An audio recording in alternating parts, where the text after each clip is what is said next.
이번 시간에는 육신에 대하여라는 주제로 한번 같이 공부를 해보도록 하겠습니다.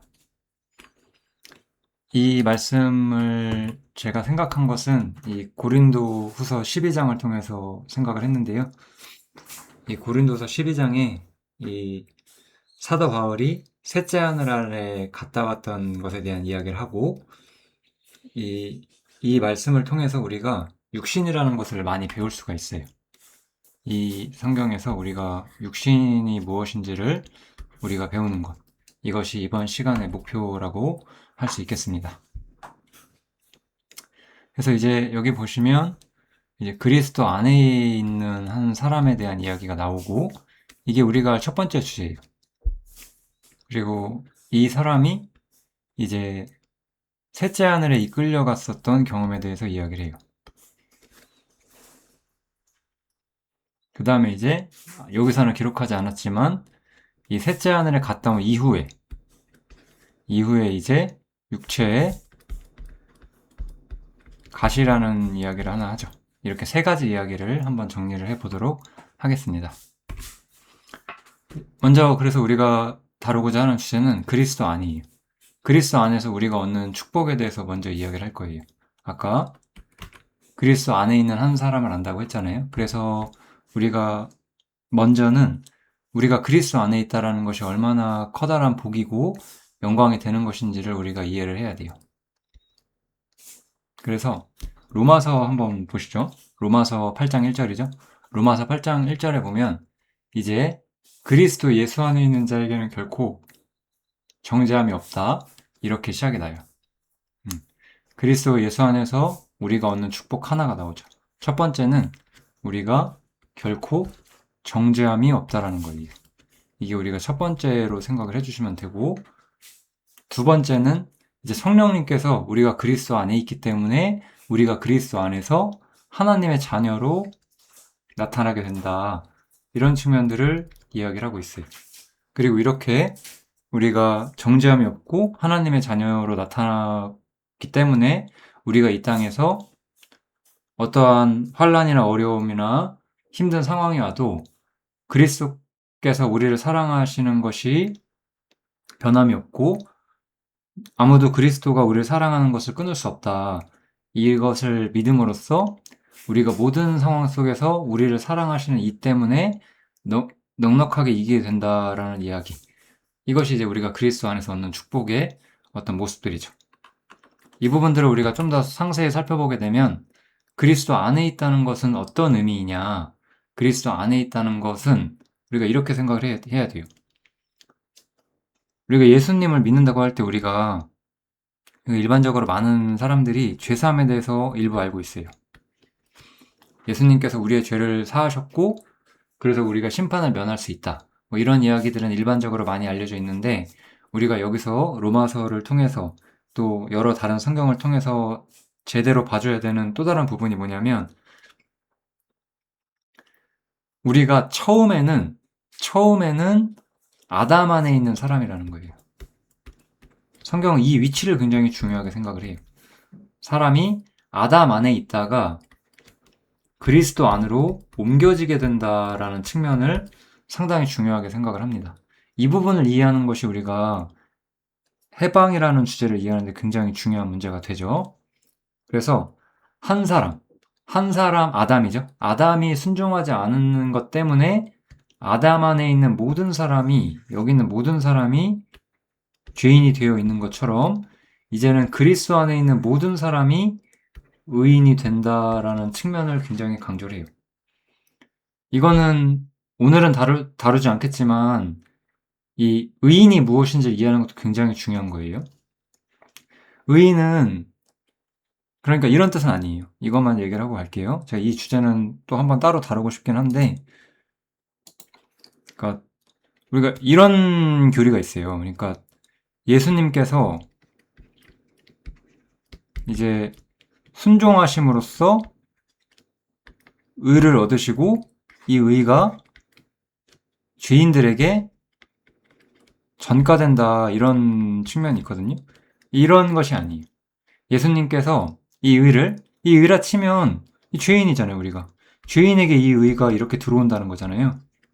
성경에서는 이런 측면을 전혀 말하고 있지 않고 그리스도 안에서는 다 의인인 것이고 아담 안에서는 다 죄인이라는 이야기를 하는 거예요.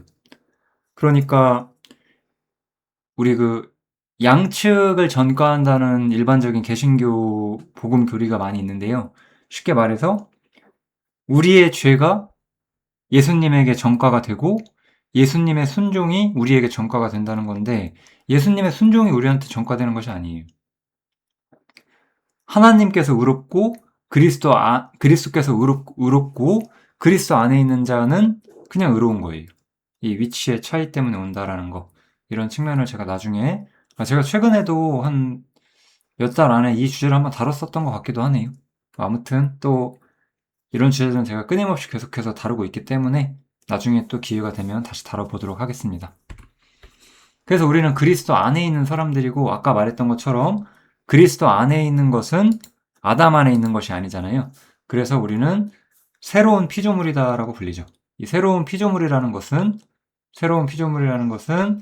우리가 아담에 속하지 않고 예수님께 속한 부활하신 예수님이죠. 사실 우리가 그것을 일반적으로 그리스도라는 단어를 많이 쓰고 있고요. 그리스도 안에서 새로운 피조물이 되었다라고 이야기를 하는 거예요. 전혀 새로운 위치에 우리가 들어가게 되었고 하나님과 새로운 관계를 맺게 되었다라는 거죠. 그리스도의 사랑이 우리를 강권하시는도다. 우리가 생각건대 한 사람이 예수님이시죠? 한 사람이 모든 사람을 대신하여 죽었은즉 모든 사람이 죽은 것이다 라고 이야기를 하는 거잖아요. 예수님께서 십자가에 못 박힐 때 우리 모두는 이미 죽었다라고 하는 거예요. 그래서 우리는 그리스도 안에서 새로운 피조물로서 전혀 새로운 위치 안에 들어가게 되는 거예요. 아담의 위치를 말하는 게 아니라. 그래서 우리가 이 죽음이라는 것을 통해서 우리가 해방을 경험을 해요. 해방이라는 것은 사실 무언가로부터 자유해지는 것인데 무언가로부터 우리가 자유해지는 것이냐라고 하면 가장 먼저 우리가 알아야 되는 것은 죄와 율법이다 이렇게 생각을 해주시면 될 것 같습니다. 우리가 죄사함을 통해서 무엇을 배우게 되냐면 우리가 죄사함이라는 것을 올바로 믿고 있다라고 한다면 이 죄사함이 결국 의미하는 게 무엇이냐면 하나님은 거룩하시다라는 거예요. 하나님은 거룩하시기 때문에 악을 용납하실 수가 없다라는 거죠. 근데 우리가 어때요? 우리가 여전히 죄를 범하지 않을 수가 없어요. 우리는 죄인이었고 우리 육신 안에는 자아가 있고 죄성이 있잖아요. 그래서 우리가 이 문제로부터 결코 자유해지지가 못해요. 그런데 우리가 죄사함을 정말 올바로 알았다면 이 부분이 결코 편하지가 않아요. 왜냐하면 내가 이렇게 악한데 어떻게 내가 하나님과 교제할 수 있을까? 이러한 의문과 두려움과 문제들이 발생을 하게 되는 거죠.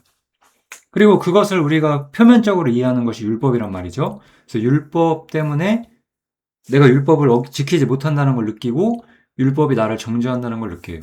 물론 우리가 구약 성도들이 봤던 이스라엘 백성들이 봤던 그 십계명과 동일한 걸 지키는 건 아니에요. 뭐 우리가 돼지고기를 먹으면 안 되고 뭐 이런 율법 안에 갇혀 있지 않잖아요.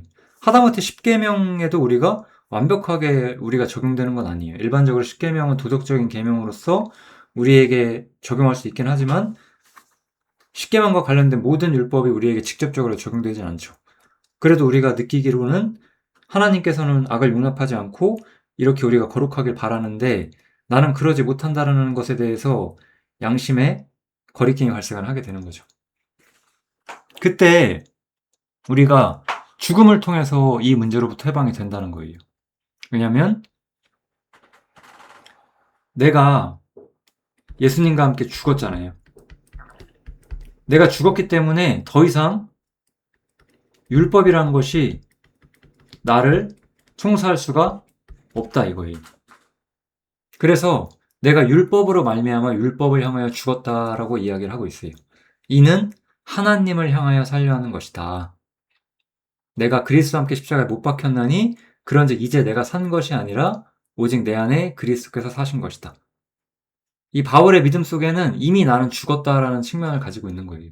이미 죽었기 때문에 나는 율법의 적용을 받지 않는다. 이렇게 내가 죄와 율법으로부터 자유해졌다. 라고 이야기를 하는 거죠. 오늘은 이 주제들을 구약 성경과도 연결시켜서 한번 같이 볼 건데, 모세가 그 홍해를 통과하고 나서 찬송을 하잖아요. 그때 무엇을 찬송하느냐? 여호와께서 나의 힘이시고 나의 노래이시고 나의 구원이시다라고 노래를 하고 있어요. 사실 모세가 우리가 이 지점도 보면은 6월절이라는 측면이 있어요. 그죠? 6월절. 6월절에서 어린 양의 피가 보여지고 그 피를 보고 하나님께서 심판하지 않는 거잖아요. 내가 그 양의 피를 보고 넘어가겠다라고 약속하신 것처럼.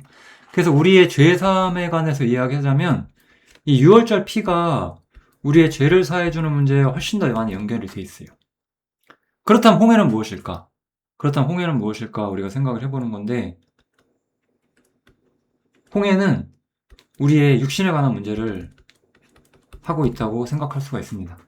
우리가 그 육신이라는 것이 있기 때문에 죄사함을 받았을지라도 우리 양심에는 거리낌이 있고 하나님 앞에 우리가 당당히 설 수 없다는 생각을 끊임없이 하게 된다는 거예요. 하나님께서 우리의 죄를 용서해 주었지 하나님께서 악을 용납하는 건 결코 아니거든요. 그러니까 우리가 악하기 때문에 하나님께 나아가는 것이 결코 자유롭지가 않다. 이렇게 우리가 느낄 수가 있습니다. 그때 이 홍해를 건너고 나서 모세는 여호와가 자신의 힘이고 노래이고 구원이다라고 말을 해요. 우리가 성경을 유심히 읽어본다면 6월절이 아니라 이 홍해라는 것은 결국 우리가 아담에게 속해 있다가 그리스도에게로 가는 것이 이제 홍해로 넘어가는 거거든요. 죽음을 통해서 내 육신과 영원토록 결별하는 것이 이제 홍해의 상징인데, 그래서 우리가 구원을 어느 지점으로 보느냐 하면 여기 6월절 지점을 우리가 구원으로 보지 않고 아담에서 그리스도로 넘어가는 지점을 성경에서는 일반적으로 구원이라고 말해요. 구원은 우리가 처한 위험한 위치에서 우리를 구원해 주는 거거든요. 하나님이 심판해서 우리를 용서하는 거는 구원이라고 말하기가 좀 그래요. 심판관이 죄인을 용서하는 것은 그냥 용서지 구원이란 단어랑 어울리지가 않는다는 거예요.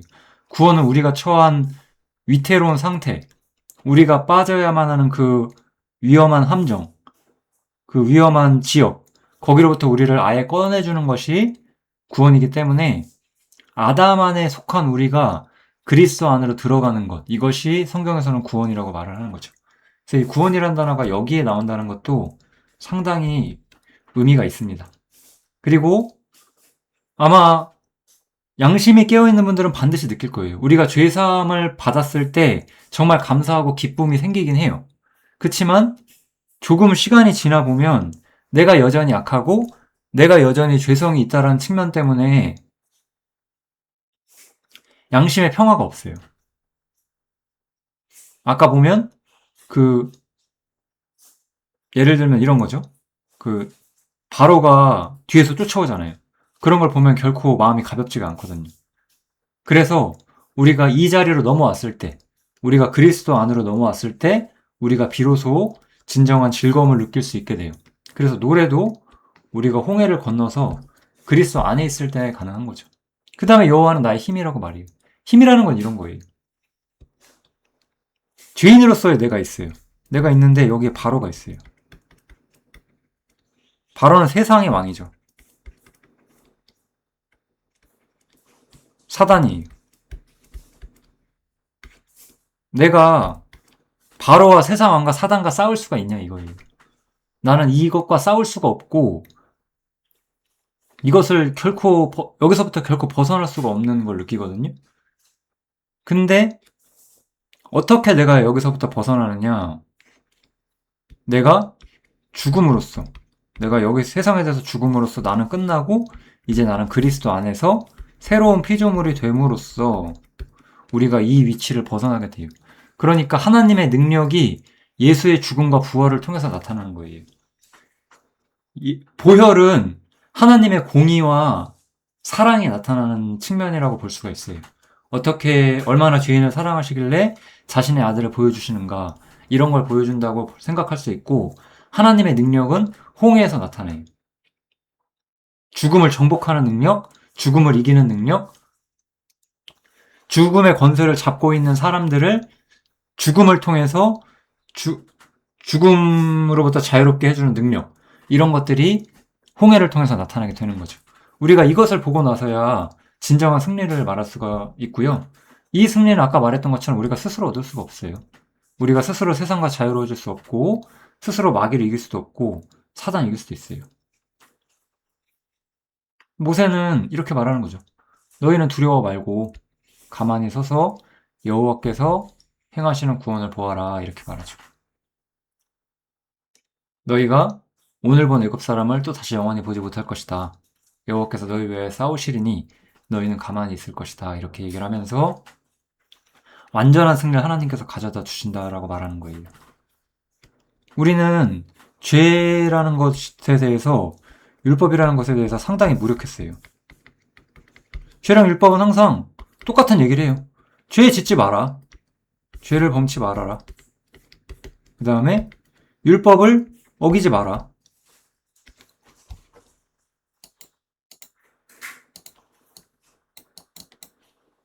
율법을, 잠시만요, 어기지 마라.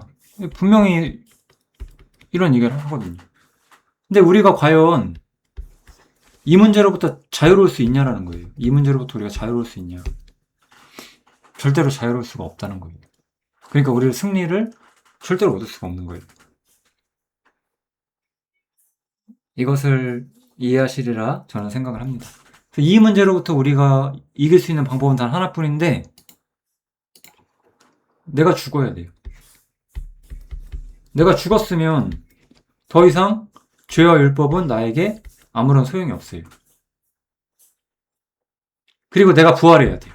죽어서 끝나면 안 되죠. 내가 부활할 때는 그리스도 안에서 새로운 피조물로 부활을 해요. 이건 아담 안에 있는 사람이 아니에요. 이 죄와 율법은 그 영향력이 어디까지 있냐? 죽음까지 있는 거예요. 죽음까지. 그러니까 죽음까지 있다는 거는 첫사람을 지배하고 있고, 첫사람의 종착지인 죽음까지 지배하고 있거든요. 죄와 율법이. 근데 우리는 부활했고 그리스도 안에 있고, 우리는 이것을 무엇이라고 우리가 말하죠? 우리가 이것을 새로운 피조물이라고 말하는 거죠. 새로운 피조물은 죽음을 건넌 피조물이기 때문에 이 죄와 율법의 권세가 이 죽음의 장벽을 넘지를 못해요. 그게 홍해에서 우리가 말하는 거예요. 우리가 스스로 얻을 수 없는 승리를 이렇게 이해하게 되는 거. 그게 바로 죽음이에요. 제가 저만의 교리를 만드는 것이 아니라 성경에 있는 것들을 이렇게 검증해 드리고 있다, 이렇게 봐주시면 좋을 것 같아요. 이 죽음을 통한 승리에 대해서 바울의 서신을 통해서 우리가 볼 수가 있어요. 형제들아, 너희가 알지 못하기를 내가 원치 아니하노니 우리 조상들이 다 구름 아래 있고 바다 가운데로 지나며 모세에게 속하여 다 구름과 바다에서 세례를 받고. 구름과 바다라고 나오죠? 이것은 홍해를 이야기하는 거예요. 로마서에서는 이렇게 말하죠. 무릇 그리스도 예수와 합하여 세례를 받은 우리가 세례를 받잖아요. 일반적으로 그리스도인들은 하나님을 믿으면 세례를 받게 되는데, 그 세례의 의미가 뭐냐 이거예요. 그 세례의 의미가 무엇이냐도 되게 신학자들마다 참 이상한 소리도 하는데, 뭐 세례의 의미가 이제 중생이다, 거듭남이다, 뭐 이런 식으로 말하는데, 중생, 거듭남 다 아니죠. 세례는 바로 죽음이다 이거예요. 세례는 장사 지내는 거다 이거잖아요. 그래서 우리가 그의 죽음과 합하여 세례받은 것을 너희가 알지 못하는가, 이렇게 묻고 있는 거죠. 그래서 우리가 그리스도 안에 있고 그리스도 안에 있는 복이 무엇인지를 이해하려면 우리가 가장 먼저 알아야 하는 것은 우리의 출발점, 우리가 그리스도 안에서 주님을 향해 가는 그 성화의 길의 출발점이 어디냐, 그것이 바로 죽음이다 이거예요. 그래서 골로새서에서는 이렇게 말하는 거예요. 너희가 그리스도와 함께 다시 살리심을 받았다면 위의 것을 찾아라. 너희 옛사람이 죽었고 이제 그리스도 안에서 함께 새로운 피조물로 살리심을 받은 사람이라면 이제는 위의 것을 봐라 이거예요. 이게 이제 성화의 기본이라는 거예요. 우리가 다시 이렇게 볼게요. 우리가 아담 안에 있었던 시절이 있었어요. 우리가 이제 그리스도 안에 있었던 시절이 있었어요. 우리가 아주 세속적이거나 세상으로 나가는 사람들의 이야기는 하지 않을게요. 그런 분들을 위한 내용이 아니에요, 이것은. 아담 안에 있다면 아담 안에서 우리가 최선으로 할 수 있는 신앙생활이 뭐예요? 결국은 거룩을 추구하는 거고, 뭐 뭐라고 말할까 이것을. 그러니까 거룩을 추구하는 거죠, 쉽게 말하면. 예, 이 모든 것이 거룩을 추구한다는 말에 그러니까 뭐예요? 죄와 율법을 내 스스로 이겨보겠다. 뭐 결국 이런 맥락으로 간다는 거죠. 근데 우리가 이게 가능할 수 없는 거예요. 거룩을 추구하면 추구할수록 나는 정말로 거룩하지 않은 존재라는 것을 깊이 있게 느끼게 되는 거고, 죄와 율법을 이길 수 없다는 걸 깊이 있게 느껴보게 되지만, 우리가 일반적으로 기독교 세계에서 많은 책들을 혹시 보셨는가 모르겠는데, 거룩해지자고 수없이 많은 얘기를 해요. 근데 거룩해지려고 노력하면 노력할수록 우리는 전혀 거룩해질 수가 없고, 거기서 좌절을 하게 되는 거잖아요. 근데 이제 우리는 거기서부터 죽었고 다시 살리심을 받았다는 거예요. 그래서 여기 있는 사람들은 이제 거룩을 추구하고 죄와 뭐 율법과 싸워서 이겨야 하는 이런 사람들이 아닌 거예요. 이제 우리는 그런 것들을 하는 게 아니라 위의 것을 생각하라라는 새로운 주제가 나오게 돼요. 왜냐? 너희가 죽었기 때문이다 이거예요. 너희가 죽었기 때문에 이제 이런 건 필요 없다.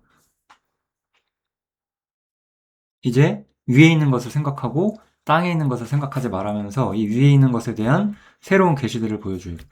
이것도 오늘 제가 다 다룰 수는 없는데, 땅의 것이라는 건 사실 그런 율법이나 종교적 그 형식들 그런 것들을 의미하는 거예요. 위의 것들은 그런 걸 넘어가는 거죠. 복음서에 나오죠. 새 포도주는 새 부대에 담으라고. 이 땅의 것이라는 거는 그래서 사실 옛 부대예요. 옛 부대는 옛 종교 형태를 말해요. 그러니까 유대교, 그리고 유대교에서 파생된 형식들, 뭐 규례들이 포함되어 있어요. 근데 어때요? 많은 기독교인들이 종교와 형식과 규례를 어떤 신앙이 움직이는 원리라고 생각을 하고 굉장히 많은 잘못을 가지고 있는 거예요. 어쨌든 이렇게 죽음에 대한 이해가 우리의 성화가 무엇인지를 가장 잘 보여줘요. 근데 결국은 우리가 이렇게 죽음을 통해서 결국 거룩을 추구해야 되는 우리의 그런 절망적인 상태, 죄와 율법과 싸워 이겨야만 한다는 그런 절망적인 상태로부터 우리를 건져내 주는 거잖아요. 그렇기 때문에 죽음이 우리가 그런 문제에서 우리를 건져내 준 거기 때문에 이제 내가 죽음을 통해서 홍해를 넘었다는 것을 이해한 사람들은 이제 그 죽음이 능력이기 때문에 그 죽음을 우리 삶에 적용함으로써 하나님과 동행하는 방법을 배워야 돼요. 그게 바로 자기 부인이에요. 제가 아마도 정말로 많이 자기 부인을 해야 한다는 이야기들을 드려왔었던 것 같아요. 근데 자기 부인이 무엇인지 오늘은 뭐 구체적인 사항보다는 저는 함께하는 형제님들의 영성이 정말 많이 올라왔다고 느끼고 있고, 자기 부인에 대해서 좀 더 심층적으로 이해하기를 바라고 있기 때문에 이러한 말씀을 제가 드리고 있고요. 그래서 나를 아담으로부터 건져내준 그 능력이 바로 주님의 죽음에서 온 거잖아요. 그래서 그 죽음이 우리를 구원해 준 것이기 때문에 죽음을 우리 삶에 적용함으로써 우리는 주님을 배울 수가 있다는 거예요. 그래서 그것이 우리에게 자기 부인이라는 주제로 나타나게 되죠. 아까 말했던 것처럼 우리는 죄에 대해서는 죽은 자로 여기는 거예요. 우리가 죄와 싸워서 죄를 절대 짓지 마라라고 말하지 않고 우리가 죄에 대해서는 이미 죽은 자다. 하나님에 대해서 산 자다라고 여긴 거예요. 우리가 죄를 지을 수밖에 없는데 그러한 존재로서의 우리는 죄에 대해서는 우리는 이미 죽었다라고 믿으라는 거예요. 아까도 제가 보여드렸죠. 율법을 향하여 우리는 이미 죽었다. 왜? 하나님을 향하여 살기 때문에. 그리고 아까 그리스도 안에서 그 함께 부활했고 이제 위의 것을 찾으라고 했잖아요. 너희가 세상의 초등학문에서 그리스도와 함께 죽었거든 어찌하여 세상에 사는 것과 같이 의문을 순종하느냐 이러잖아요. 이 의문이 제가 아까 말했던 종교적인 형식들과 불필요한 규례들 그런 것들을 의미하고 있어요. 이런 것들은 더 이상 우리에게 적용되지 않아요. 이런 것도 우리한테 더 이상 필요가 없어요. 새 포도주는 새 부대에 담아야 하기 때문에 이런 것들은 더 이상 우리에게 아무런 소용이 없습니다. 그런데 우리가 죽음을 통해서 자기 부인을 배워야 하는 더 큰 이유는 우리가 여전히 옛사람을 가지고 있기 때문에 우리가 그 옛사람의 죽음을 싫어한다는 측면이 있어요. 여기서부터가 이제 우리가 좀 더 깊이 생각해 봐야 되는 주제일 겁니다. 육신이 죽음을 싫어해요. 주님은 죽음을 통해서 우리를 건져내 주셨고 그 죽음의 의미와 교훈을 주시길 원했어요. 근데 이스라엘이 느낀 건 뭐예요? 이스라엘이 사흘 길을 행하였으나 물을 얻지 못했어요. 이게 무엇이냐? 이제 홍해를 건너서 홍해를 나온 거예요. 그러니까 이제 애굽에 있다가 홍해를 건너고 이제 하나님께 나아가는 길, 그 중간 여정지로서 광야를 지나고 있어요. 이 광야에는 물이 없다라는 거예요. 그동안 나에게 무언가 즐거움을 주었던 물이 이제 없다라는 거예요. 쓰다라는 거예요. 그러면 물이 무엇이냐? 우리가 이 세상에서 육신의 즐거움이었던 것, 이 세상에서 우리의 삶이, 우리의 생명이 가지고 있는 근본적인 활력, 육신의 어떤 즐거움과 활력을 의미하는 거거든요. 그래서 이걸 더 이상 얻지 못한다는 거예요. 그리스도인이 된다는 것은 이제 세상에서, 육신 안에서 무언가 즐거움을 구할 수 없는 사람이 되었다라고 우리가 사실상 선고를 받은 거잖아요. 우리가 육신적이고 세상을 여전히 즐거워할 수 있는데 그건 우리가 연약하고 우리가 하나님께 헌신하지 못하는 것이지 실상 우리는 그 자리로부터 이미 나왔거든요. 죽음이란 건 뭐예요? 죽음이란 것은 전도서에 보면 이런 말이 있죠. 산자 중에 참여한 자가 소망이 있는 것은 살아있는 개가 죽은 사자보다 낫다 이거예요. 즉 사람이 아무리 볼품 없어도 살아있는 게 얼마나 중요한 것이냐 이거예요. 우리는 이 세상에 살아있기 때문에 즐거워하는 것들을 하고 사랑하는 것들을 하고 내가 싫어하는 것들을 미워하고 내가 얻고자 하지만 얻지 못하는 것을 시기하고 이 모든 것들이 우리가 살아있기 때문에 이 땅에서 이 삶에 대한 나의 이렇게 말할까요? 갈라디아서에 보면은 정과 욕심을 말하죠. 이거죠. 여기서 정이라는 단어는 그 영어로는 affection이라고 하는데 그 나의 애정을 말해요. 나의 우리가 뭔가 예를 들어 특정한 대상을 굉장히 좀 좋아하는 거 있잖아요. 자신의 취향이나 이런 거 그런 affection 애정인데 그런 것들을 우리가 갖는 거예요. 그런데 우리가 죽었다라는 말은 보세요. 죽었다는 건 뭐예요? 우리가 죽었다는 거는 이제 이런 측면을 이야기하려고 하는 거예요. 죽음이 가진 아주 즐거운 측면을 볼까요? 원래 죄와 율법이 우리를 막 추적해오고 있었어요. 근데 이제 죽었으니까 이제 그것들은 우리한테 못 온다 이거예요. 근데 또 한 측면에서는 우리에게 정과 욕심이라는 게 있다는 거예요. 근데 보세요. 죽은 사람은 정과 욕심이 있어요 없어요? 죽은 사람은 정과 욕심이 없는 거죠. 근데 만약에 우리가 이렇게 마음을 먹는다면 어떨까요? 죄와 율법에 대해서 난 죽었어. 난 평안해. 근데 나는 정과 욕심을 마음껏 행할 거야. 이게 말이 되나요? 그럴 수가 없는 거죠. 왜냐하면 죽음이라는 것은 한편으로는 죄와 율법에 대해서 우리가 완벽한 방어막을 얻었지만 또한 정과 욕심으로 가는 길도 이제 막혀버렸다는 거예요. 그러니까 육신이 죽음을 싫어하는 거예요. 우리가 그걸 배우게 돼요. 성경을 어설프게 믿는 사람들은 항상 이런 부분이 취약해요. 성경이 나에게 주는 유익은 달콤하다고 말하면서 성경이 나에게 주는 시련은 바라보지 않으려고 해요. 굉장히 거짓된 신앙이죠, 그게. 주님이 죽음을 통해서 죽음을 통해서 우리를 꺼내주신 게 맞다면, 이제 우리는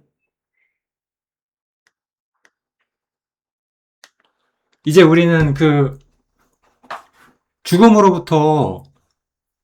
죽음 때문에 우리가 자유해졌으니까, 이제 우리는 죽음을 우리의 삶의 모든 면에 적용함으로써 주님의 죽으심의 은혜가 무엇인지, 어떠한 죽음으로 우리를 건져주셨는지, 그 죽음 속에서 나타난 그 사랑을 우리가 배워야 되는 거잖아요. 그걸 우리가 배워야 되는데, 우리가 죽음을 싫어한다는 거예요. 우리의 본질이. 그러니까 우리가 이러한 마라의 쓴물을 경험을 하게 되는 거예요. 우리가 자아를 배워야 되는 거였어요. 왜냐하면 죽음을 적용해야 하니까. 죽음을 죄와 율법에만 적용하고 나머지는 적용하지 않는다. 그건 우리가 상당히 목표에 도달하지 못하는 신앙을 가지고 있는 거예요. 우리에게 축복을 가져오는 게 뭐였어요? 예수님의 죽음이었잖아요. 근데 그 예수님의 죽음이 우리한테 뭘 말하고 있어요? 한번 보세요.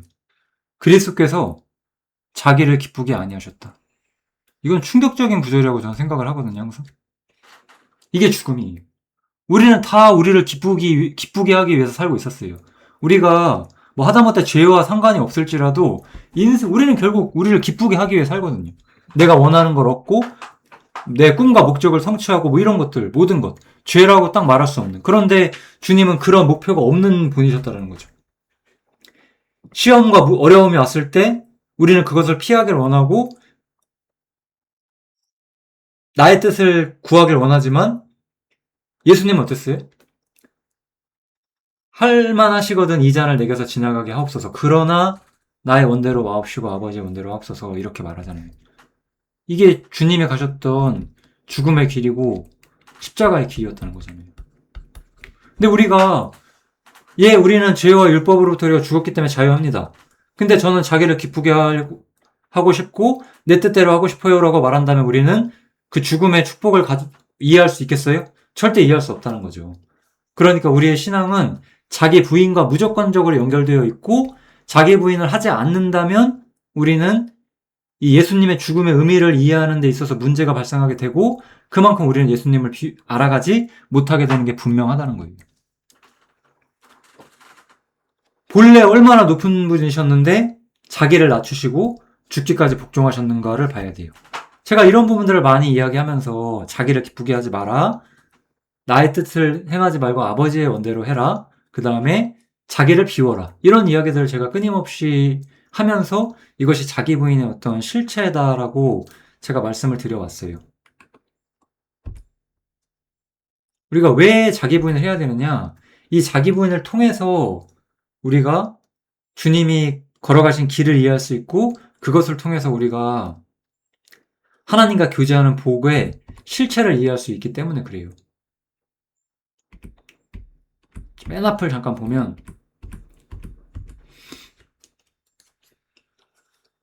그가 몸 안에 있었는지 몸 밖에 있었는지 몰랐다고 했잖아요. 이것은 자기가 부인되는 상태를 의미를 하는 거예요. 쉽게 말해. 이것도 제가 좀 더 자세히 이야기를 할게요.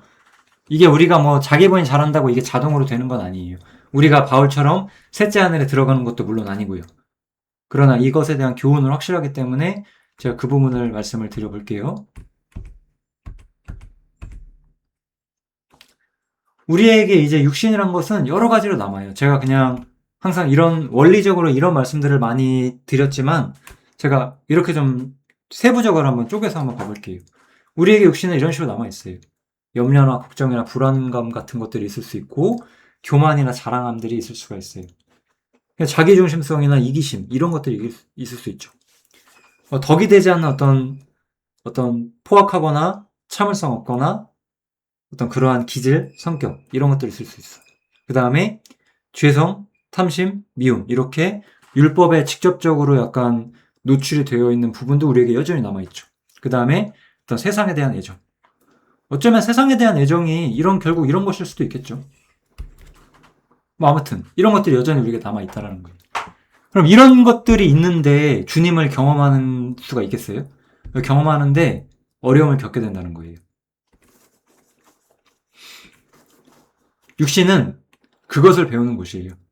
제가 첫 번째로 말씀드리고 싶은 건 그래서 우리가 자유하다면 우리에게 자기 부인은 필수다라는 걸 좀 이해하셨으면 좋겠어요. 그것이 쉬운 길은 아닐지언정 우리에게는 반드시 필요하다라는 거. 너의 하나님 여호와께서 이 40년 동안에 너로 광야의 길을 걷게 하신 거를 기억하라, 이렇게 말씀을 하셨어요.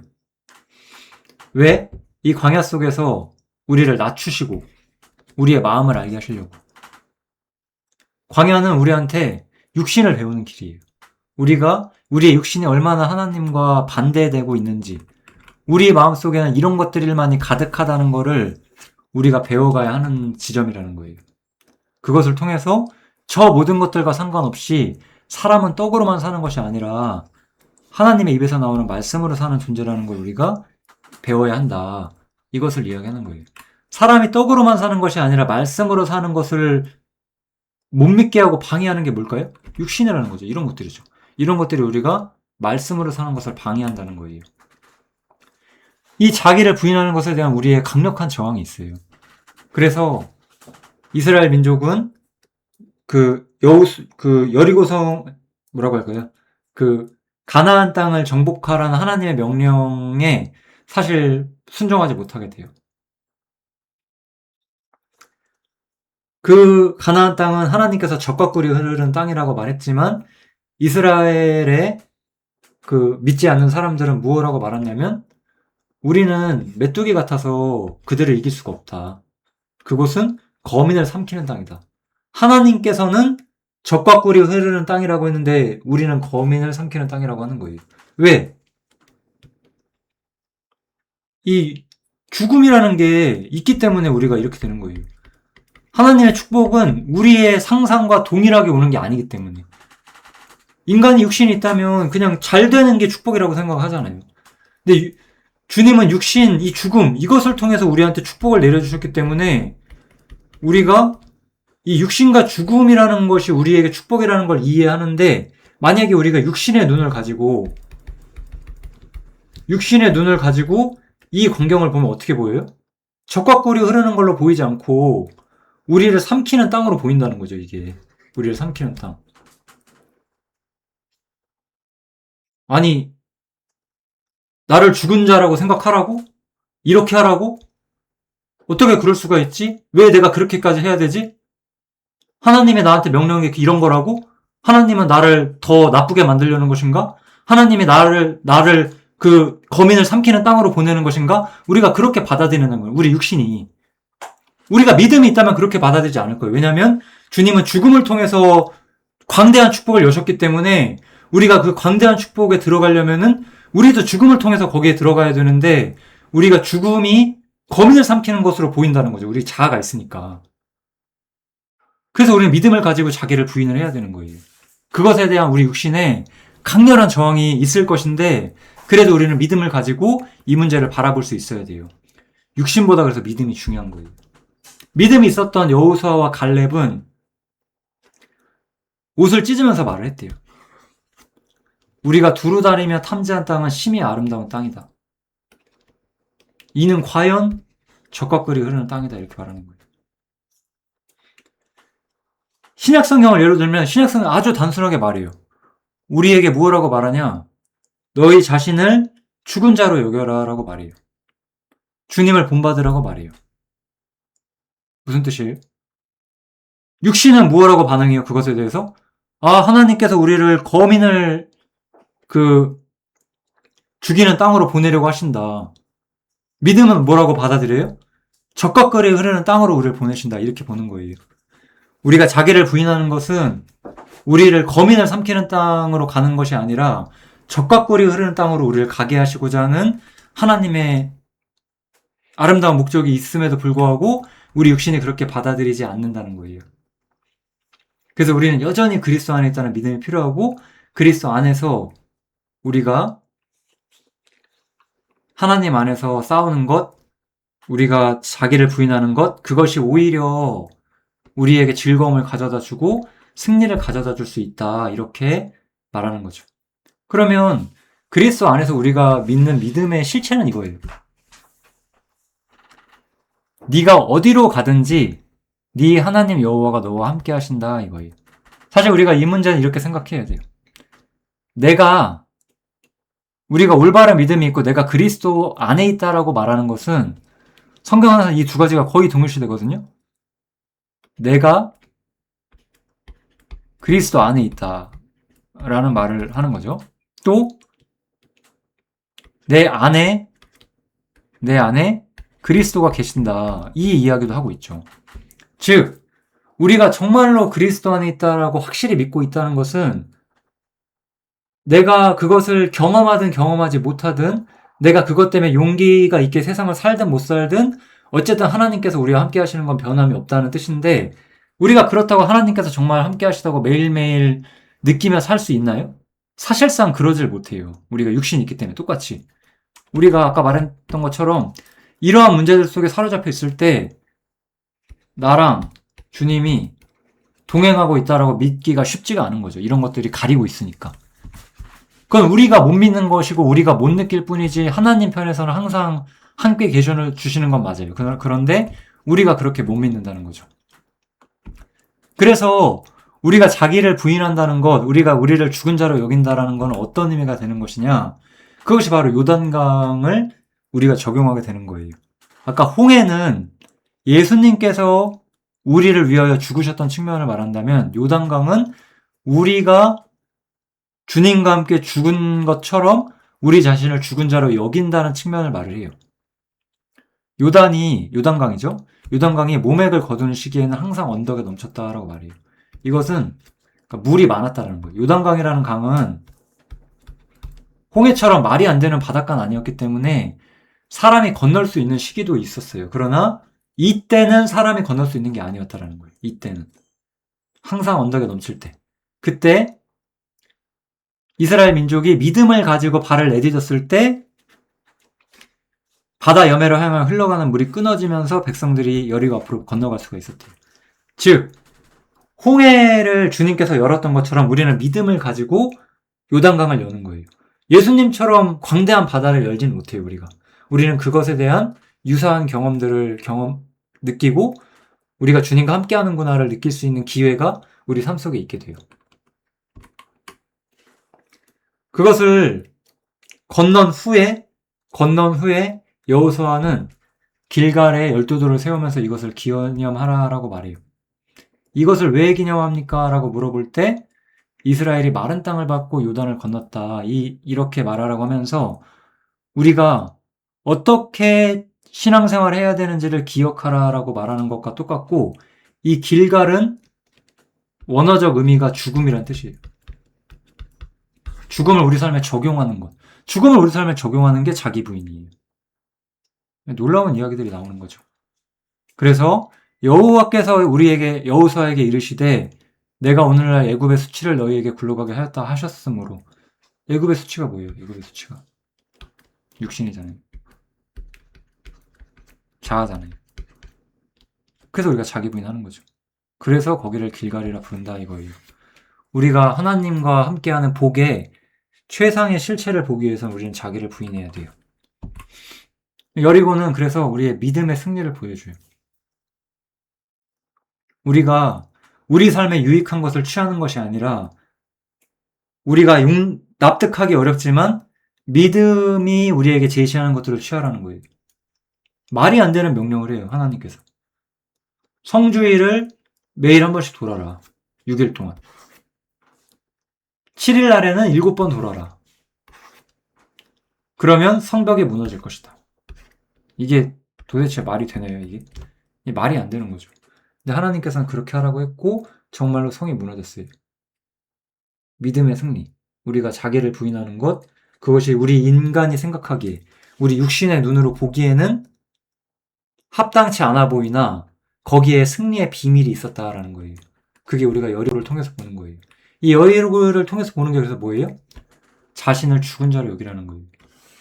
우리가 항상 예수 죽인 것을 몸에 짊어지는 것은 예수의 생명이 우리 몸에 나타나게 하기 위함이다 라고 말하죠. 우리가 우리를 죽은 자로 여길 때 주님과 동행하는 것이 무엇인지를 경험을 할 수가 있다는 거예요. 그래서 이 자아라는 문제가 중요하게 드러나게 돼요. 내가 그리스도 안에 있는 한 사람을 아는데 이 사람이 셋째 아내에 이끌려갔다. 사도 바울 본인의 이야기를 하고 있죠. 그는 몸 밖에 있었는지 몸 안에 있었는지 몰랐다. 이것은 이 사람의 자아가 보이지 않았다라고 우리가 이해할 수 있어요. 이것에 대한 좀 더 정교한 해석을 할 거예요. 여기서 우리가 오해하면 안 되는 게 있어요. 육신의 일면에 대한 어떤 부분적인 승리, 이런 것들을 내가 얼마나 잘 부인했느냐, 그것에 대해서 뭐 내가 그걸 또 계량하고 내가 오늘 얼마나 염려 안 했지? 이랬지? 이렇게 부분적 승리를 하기 위해서 자기를 보는 거 있잖아요. 내가 오늘 얼마나 잘했는지 자기를 보고 자기를 평가한다고 할까요? 나는 이만큼 부인했고 저 사람은 부인 못했어. 이런 식으로 이렇게 자기를 보고 자기를 평가하는 거. 이런 걸 말하는 게 아니에요. 이런 건 사람에 따라서 좀 개인에 따라서 다른 경향성이 나오지만 그냥 이런 게 우리 안에 있다라는 거거든요. 근데 사도 바울이 말하고자 했던 건 이거예요. 한번 우리 이렇게 한번 생각해 보실래요? 내가 왜 염려할까요? 내가 왜 자랑할까요?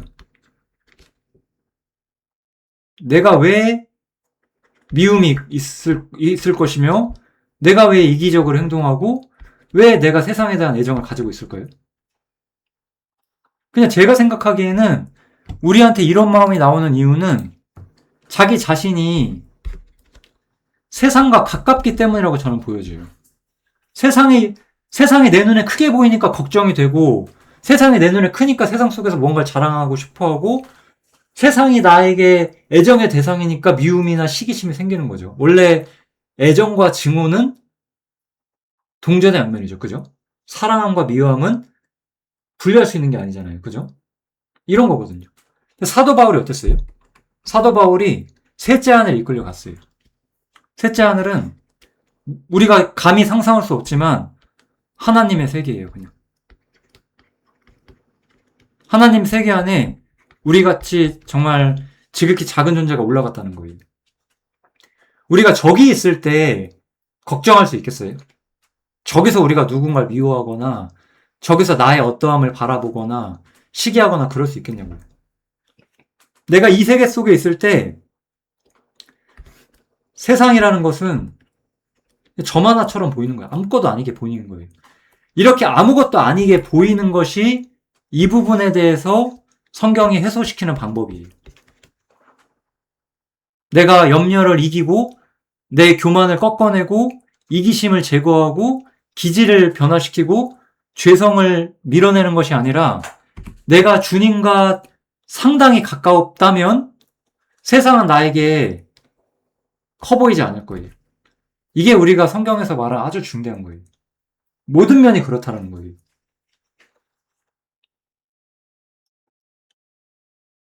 이런 거죠. 어떤 사람이 뭐 이렇게 한번 생각을 해볼게요.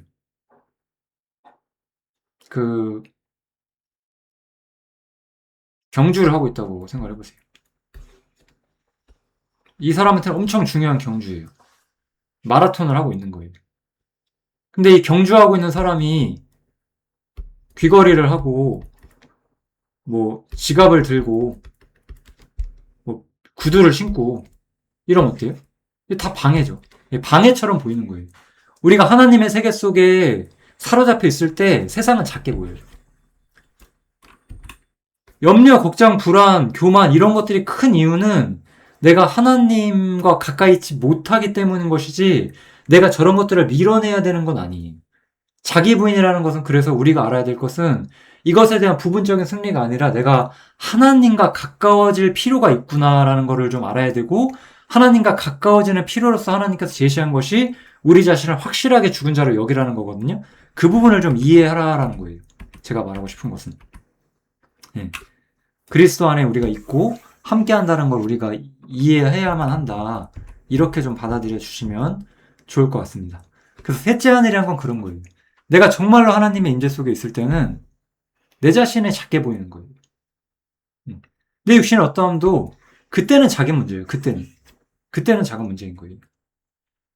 스데반이 이스라엘 민족과 갈등을 해서 사실 돌봐자 죽게 생겼는데 이 사람이 그 상황 속에서 하나님의 영광과 하나님 우편에 서신 걸 보고는 어땠어요? 아무것도 아닌 것처럼 보였어요.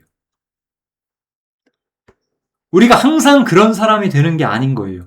우리가 절대 오해하지 말아야 할 것은 우리가 항상 그런 사람이 되고 내가 무언가 나아진, 내가 이것을 경험한 다음에는 무언가 나아진 사람이 되는 거는 절대로 아니에요.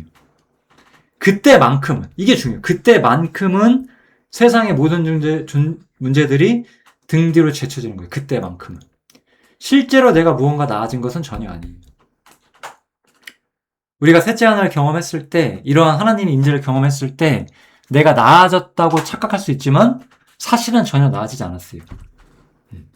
그래서 사도 바울, 우리는 진짜 셋째 하늘 근처도 못 가본 사람들이거든요. 우리 모두는. 근데 사도 바울 어때요? 셋째 하늘 가봤어요. 이거는 이 세상에서 누구보다도 사도 바울만큼 이 영광스러운 그리스도를 제대로 경험하지 못했지만 이러한 엄청난 계시를 받고 엄청난 진리를 경험한 사람에게도 남은 건 뭐였어요? 착오하지 않도록 육체의 가시를 주어졌다. 이게 전부라는 거예요. 이건 뭐예요? 엄청난 임재 체험을 한 거거든요. 사도 바울이. 우리가 이해를 해보면 사도 바울이 주님과 함께함으로써 세상 모든 것이 아무것도 아닌 걸 경험했어요. 그런데 그럼에도 불구하고 너의 육신은 어떤 것이냐?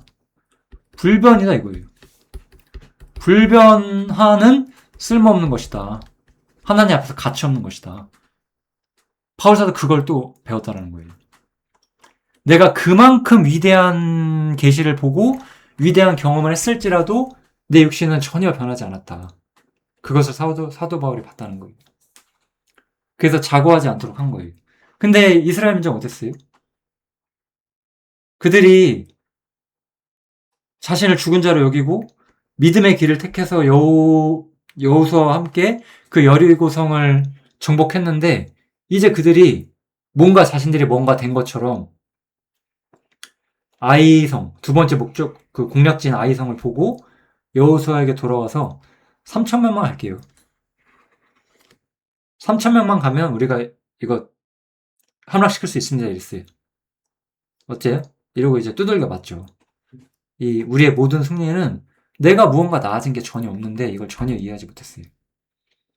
그래서 우리가 자고해질 수 있어요. 사실. 그러니까 우리는 그러지 않도록 제 육체의 가시가 있다라고 말했고 제가 육체의 가시에 대해서도 근래에 한번 말씀을 드렸고요. 여기서는 그 부분은 자세히 하지 않겠습니다. 어쨌든 우리가 주님의 임재를 경험하고 하나님과 함께하는 걸 느낄 때 우리는 또 자고해질 수 있어요. 아니 잠깐만요. 제가 잘못 얘기했어요.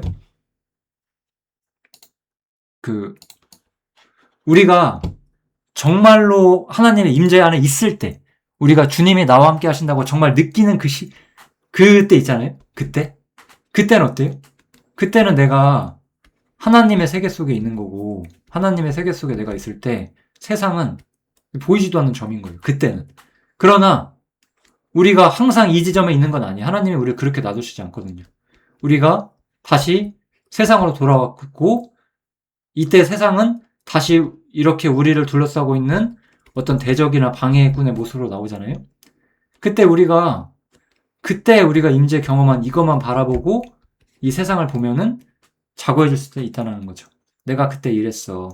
내가 이렇게까지 하나님을 배웠어. 내가 이런 것도 경험해봤어. 이렇게. 근데 아무것도 아니라는 거예요.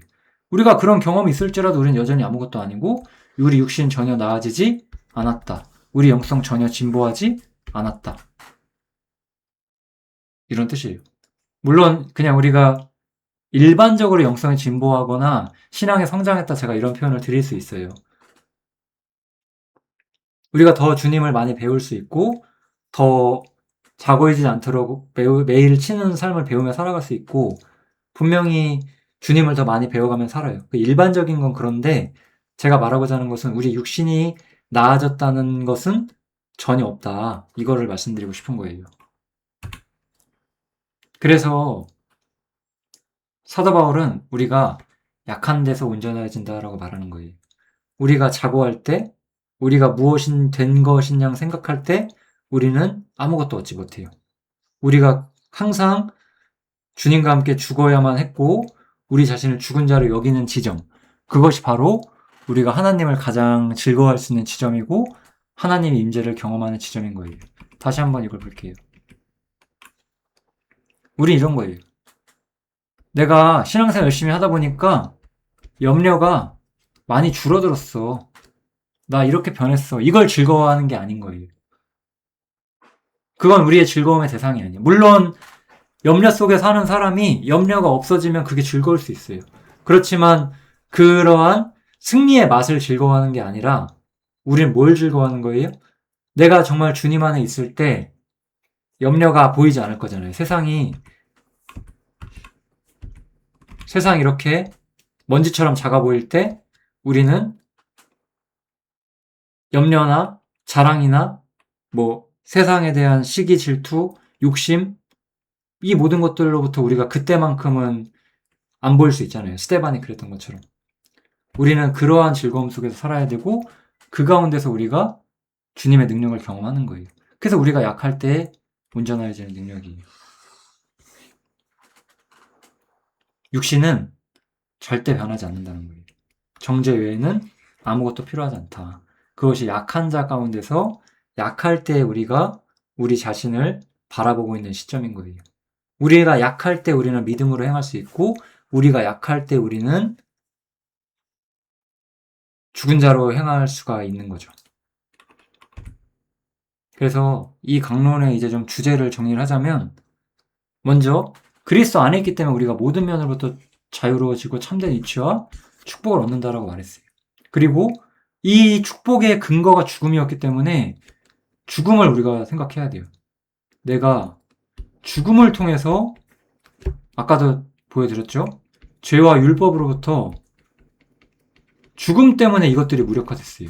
그러면 저 죄와 율법을 무력화시킨 그 죽음이 똑같이 여전히 이번에는 인간이 좋아했던 거. 죄와 율법은 인간이 싫어하는 거예요. 우리가 거듭났다면 우리가 정말로 벗어나고 싶어 했던 것들이고 우리가 지금은 벗어내고 싶지 않은 것들. 정과 욕심. 이 부분에 대해서도 우리가 죽음을 가지고 바라봐야 한다는 거죠. 그래야지만 우리가 세상의 영성을 경험하게 되고 육신을 이해하게 되고 그러려면 육신의 부인이 필요하다. 육신을 부인하는 게 뭐예요? 이 정과 욕심을 십자가에 못 박는 거라는 거죠. 그러나 그러한 삶의 교훈을 이해해서 내가 하다못해 주님을 경험했고 주님의 임재 속에서 세상이 아무것도 아니고 주님만이 나에게 커다랗게 보이는 그런 걸 경험했을지라 할지라도 내 육신은 여전히 변함이 없기 때문에 그것이 자고할 만한 주제는 되지 않는다. 그렇게 이해를 하셔야만 해요. 사도 바울이 이런 말 하죠. 살든지 죽든지 내 안에서 그리스도께서 존귀되려 하나니 이런 뜻이에요. 나라는 게 있는데 내 안에 무언가가 있잖아요. 내 안에 그러니까 세상이 있는 것이고 그리스도가 있는 것인데 세상이 아무것도 아닌 게 되는 거예요. 그리스도가 존귀하게 되는 거예요. 이렇게. 이거는 자신을 보지 않는 거예요. 아까 보면 이 자신의 모든 것을 보지 않는 거거든요. 하나님 임재 안에서 내 자신이 보이지 않게 되는 거. 그러니까 이 내 자신이 보이지 않게 되는 것을 굉장히 많이 생각해야 돼요. 우리가 뭔가 꼭 눈에 띄는 부정적인 측면 있잖아요. 뭐 염려, 교만, 자랑, 뭐 세상에 대한 애정, 정과 욕심 이런 것뿐만 아니라 그런 것들로부터 벗어나서 나를 신실한 사람이 되길 원하는 그런 일종의 개인 경건 있잖아요. 일종의 개인 경건이 굉장히 사람한테는 목표가 될 수 있고 개인 경건이 목표가 될 때 때로는 굉장히 경건한 사람처럼 보이지만 자기에게 몰입되어 있을 수가 있습니다. 이런 것도 자아일 수 있어요. 자아는 굉장히 심층적이고 우리는 자기를 부인할수록 자기를 또 배우게 돼요. 나에게 이런 면모들이 있구나. 이렇게 또 배우게 되는 거죠. 그래서 우리는 언제나 우리의 자아를 부인해야 하고 사도 바울이 이렇게 말하죠. 내가 그리스도 예수 우리 주 안에서 가진 바 너희에게 대한 나의 자랑을 두고 단언하노니 나는 날마다 죽노라 이렇게 말해요. 우리 출애굽기에 보면 이런 게 있죠. 하나님께서 내가 아말렉과 더불어 영원히 싸울 것이다 이렇게 말하죠. 우리의 자아와 육신은 끊임없는 대적이고 우리는 끊임없이 이것들과 싸우는 필요성을 느끼게 될 거예요. 오늘 저는 육신이라는 것에 대해서 굉장히 많은 것들을 좀 알려드리려고 했고, 각 사람의 신앙의 나아감에 따라서 여러 가지 필요한 부분이 있을 거라 생각이 듭니다. 만약에 주님과 동행함으로써 세상이 작아 보이는 경험을 하지 못하셨다면 그러한 경험을 한번 찾아보세요. 반드시 믿음을 가지고 그 길을 가게 되면 경험하게 될 거예요. 만약에 그 길을 경험한 후에 내가 뭔가 헤매고 있다면 내가 그 경험 속에 사는 것은 아닌지 생각을 해봐야 돼요. 내 육신이 무엇인지, 내 자아가 무엇인지를 철저하게 바라보는 훈련을 항상 다시 해야만 해요.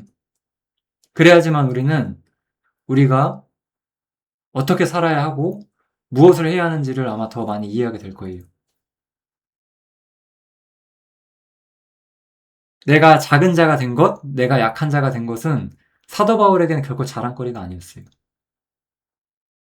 우리는 육신이 있어서 우리가 신실한 걸 자랑해요.